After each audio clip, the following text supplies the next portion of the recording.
حياكم الله أصدقائي الأعزاء، أتمنى الجميع بخير. لقاء جديد وأخبار العملات المشفرة. طبعا أحبتي، اليوم السوق فيه تحسن. صراحة نشوف تحسن يعني أفضل من يوم أمس. بالنسبة للبيتكوين، البيتكوين الآن قبل قليل تجاوز مستوى 86 ألف دولار. الآن أنا شفت البيتكوين قبل قليل 86 ألف و400 دولار. ومباشرة نشرت بوست على حسابنا على منصة إكس. الآن فيه تراجع بسيط ولكن فوق ال 86 ألف.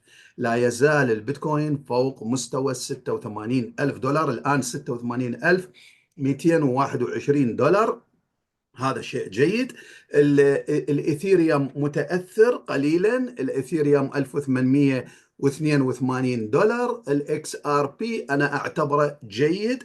الاكس ار بي محافظ على مستوى دولارين و14 سنت. السولانا ارتفاع بسيط، يوم امس كان 128 دولار، الان 129 دولار.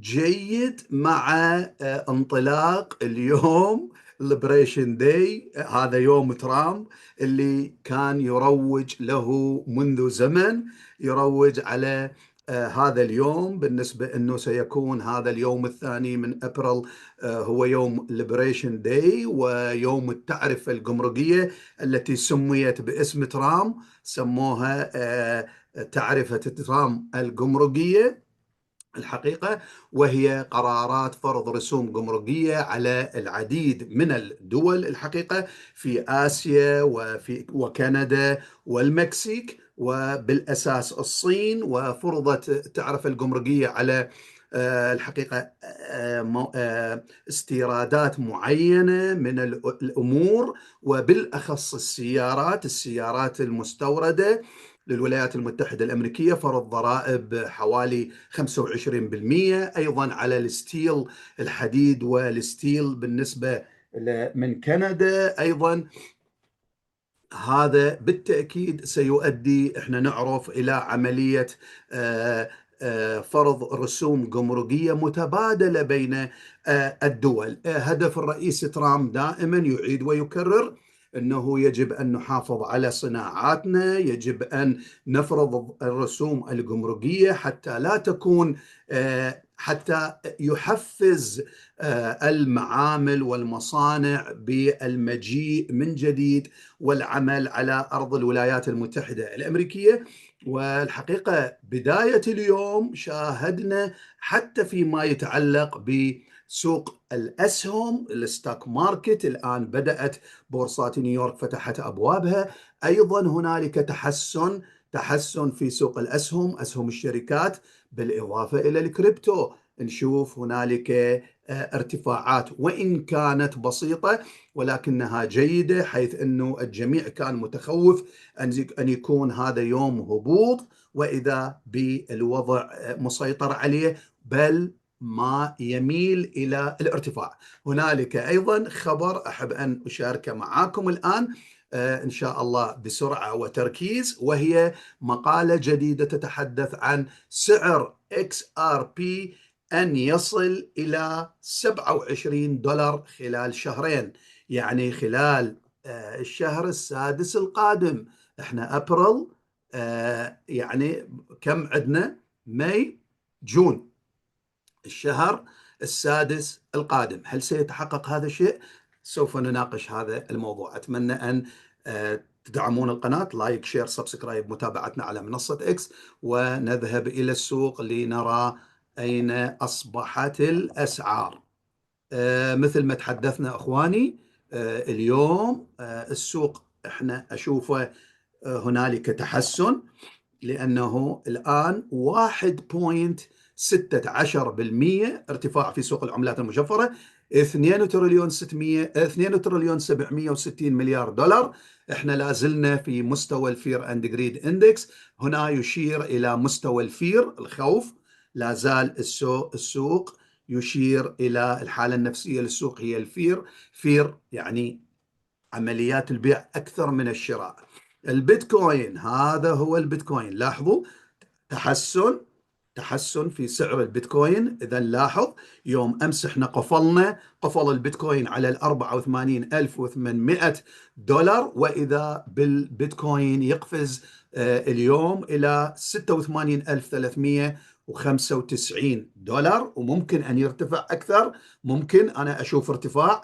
لاحظوا إخواني 86,418 دولار بالنسبة للبيتكوين. صحيح الإثيريوم لم يرتفع كثيرا، الإثيريوم يراوح مكانه 1887 دولار. يوم أمس كان أفضل، كان 1912 دولار، في تراجع بسيط. ولكن إذا ما استمر البيتكوين بالارتفاع سيضيف مليارات جديدة إلى سوق العملات الرقمية المشفرة، وبذلك سيؤدي إلى ارتفاع الإثيريوم. الإكس آر بي أيضا متأثر. الإكس آر بي يوم أمس إحنا كنا نتحدث عن $2.16، $2.17، الآن $2.14، لكن أيضا سيتحسن الإكس آر بي إذا ما استمر هذا الارتفاع. شفنا ارتفاع بسيط في السولانا، بالفعل سولانا يوم أمس $128، الآن $129. سولانا فيها تحسن بسيط. ونشوف بقية العملات. لو نلاحظ أكثر العملات ربحا خلال ال 24 ساعة الماضية، اي او اس فيه ارتفاع 16%، راديوم فيه ارتفاع 6%، اوندو كان لحد الآن 4% ارتفاع، وسي ار او أيضا ارتفاع تقريبا 2%، وبونك 4.12. الحقيقة قائد الارتفاع اليوم هو البيتكوين. البيتكوين هنالك تحسن. لو نشوف اخواني هذا الماركت، سوق الاسهم، داو جونز، ناسداك، اس ام بي 500، كل البورصات تقريبا تبدا باللون الاخضر. اليوم خطط ترامب لليوم فيما يخص التعرفه الجمركيه تحدثنا عنها، ولكن الاخبار الان طيبه. اخبار سوق الاسهم وسوق العملات الرقميه المشفره جيده. الخبر اللي حبيت أن أشاركه معاكم إخواني هنا، أحد محللين الكريبتو المعروفين، جريك كريبتو يتوقع أنه الإكس آر بي $27 in 60 days، خلال شهرين هل يصل الإكس آر بي إلى $27؟ أناليست سيز يتوقع هذا المحلل للعملات الرقمية المشفرة إريك جريك كريبتو يقارن بين ما سيحصل للإكس آر بي، سعر الإكس آر بي في الفترة القادمة خلال شهرين، كما حصل في للسعر الإكس آر بي. هنا طبعا هنا جريك يتوقع historically، يعني تاريخيا يشير كيف ارتفع سعر الاكس ار بي. هنا بامكانكم الرجوع او دعوني اكبر الشاشه لكم. هنا لاحظوا اخواني كيف يشرح انه في سنه 2017 2018 كيف ارتفع سعر الاكس ار بي وطار هذا الانطلاق. هو يقارن هنا انه قريبا خلال شهرين سوف يرتفع سعر الاكس ار بي ويصل الى مستويات عاليه، حيث انه يتوقع انه كما حصل في 2017-18 سيرتقي سعر الاكس ار بي الى مستوى اكثر من 700% ارتفاع، حيث سيحقق بعد شهرين سعر $27 مع تحليلات. ويقول انه مع انطلاق صناديق الاستثماريه، مع تبني البنوك للاكس ار بي، سوف يزداد الشراء وحجم التداول على عمله الاكس ار بي، وتبدا بالارتفاع، على انه يجب ان نخترق سعر $2.62. نعم انا اتفق مع هذا الشيء، يجب اختراق سعر $2.62. بعد ذلك نذهب إلى $3، بعد ذلك سوف يكون الارتفاع القادم 3 دولار 40 سنت 3 دولار 40 سنت. بعد ذلك ممكن أن نشوف الارتفاع الذي سوف يذهب بنا إلى 9.7. لاحظوا إخواني هنا 9.7.